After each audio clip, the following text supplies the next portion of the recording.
बिहार चुनाव बुरका से होते हुए अब पहुंच चुका है नमक हराम और नमक हलाल तक। जी हां, गिरिराज सिंह जो अक्सर झटके की दुकान चलाते हैं, कभी मुर्गा हलाल, कभी मुर्गा झटका, कभी बकरा झटका, झटके की मीट की दुकान के ब्रांड। ये झटका मीट है सनातनियों के लिए और सनातनियों को इसका अपने धर्म का पालन करे, यही मैं प्रार्थना करता हूं और सबसे प्रार्थना करता हूं।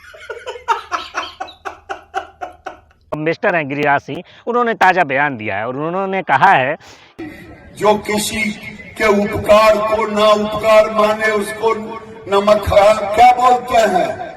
अरे जो किसी का उपकार ना माने उसको क्या बोलते हैं? उसको क्या बोलते हैं?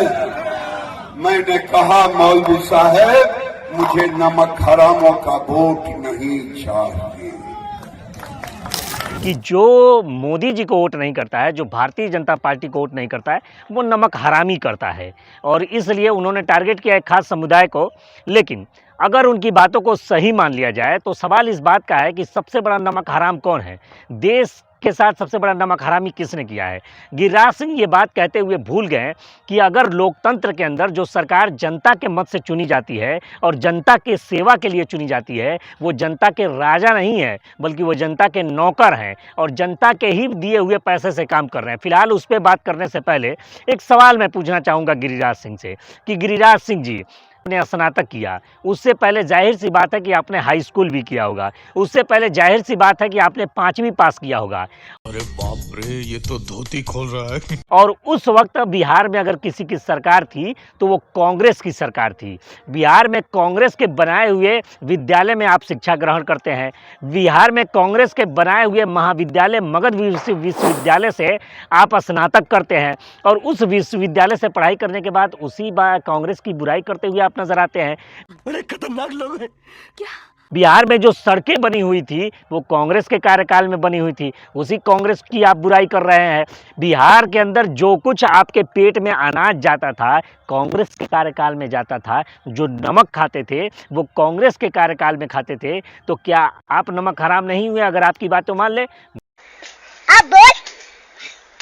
मेरा मानना यह है कि ये सरकारें नौकर होती है जनता की और जनता के लिए चुनी जाती है ताकि जनता जो अपना टैक्स का पैसा देता है उस पैसे का कैसे सही उपयोग किया जाए, सड़कों पर कैसे उपयोग किया जाए, रोज़गार मुहैया कराने के लिए कैसे उपयोग किया जाए, किस तरीके से अगर कोई बुज़ुर्ग है तो उसे पेंशन दिया जाए, किस तरीके से अगर बच्चे पढ़ रहे हैं तो उनके स्कॉलरशिप के प्रोग्राम को कैसे आगे बढ़ाया जाए, किस तरीके से किसी के सर पर अगर छत नहीं है तो कैसे उसे आवास दे करके उसके सर पे छत लाया जाए। ये सरकार योजना बनाती है। पैसा किसका लगता है? तो पैसा लगता है उसी देश की उस जनता की जो लगातार चाहे डायरेक्ट टैक्स के माध्यम से चाहे इनडायरेक्ट टैक्स के माध्यम से वो सरकारों के पास जब अपनी गाढ़ी कमाई जमा कराती है तब उनके पैसे से ये देश तरक्की के रास्ते पर जाता है।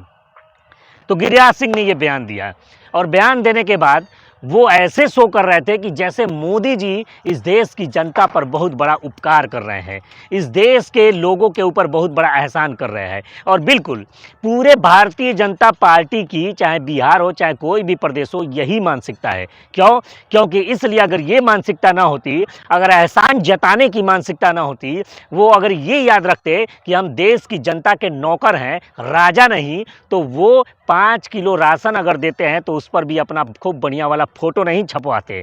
अगर चना देते हैं, नमक देते हैं तो उस नमक पर अपना खूब बढ़िया दाढ़ी वाला फोटो नहीं छपवाते। यहाँ तक कि कोरोना काल आने के बाद तमाम लोग मर गए, उसकी जिम्मेदारी तो ये लेंगे नहीं, लेकिन तमाम लोगों को जो टीका लगा उसके बाद जो सर्टिफिकेट मिलता था उस सर्टिफिकेट पर भी अपना खूब बढ़िया फोटो छपवाकर एहसान जताते थे कि यह देश के लोगों सुन लो, ये मेरा उपकार है कि मैं तुमको टीका लगवा रहा हूँ, ये मेरा उपकार है कि मैं तुमको 5 किलो राशन दे रहा हूँ खाने के लिए, ये मेरा उपकार है कि मैं तुमको नमक दे रहा हूँ, ये मेरा उपकार है कि प्रधानमंत्री आवास योजना के तहत मैं आपको घर दे रहा हूँ। अब सवाल इस बात का है, अगर ये उपकार है और इस उपकार को न मानने वाले अगर नमक हराम है तो फिर तो भारतीय जनता पार्टी जो लगातार नेहरू को कोसती है, नेहरू के बनाए विश्वविद्यालय से ज्ञान लेती है, नेहरू के बनाए आईआईटी कॉलेज से लोग पढ़ के निकलते हैं, नेहरू के बनाए सड़कों से लोग चलकर दिल्ली का रास्ता तय करते हैं, नेहरू के बनाए काल कारखानों में रोजगार पाके अपने परिवार की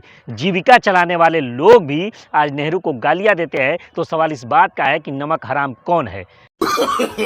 no, no, no, no.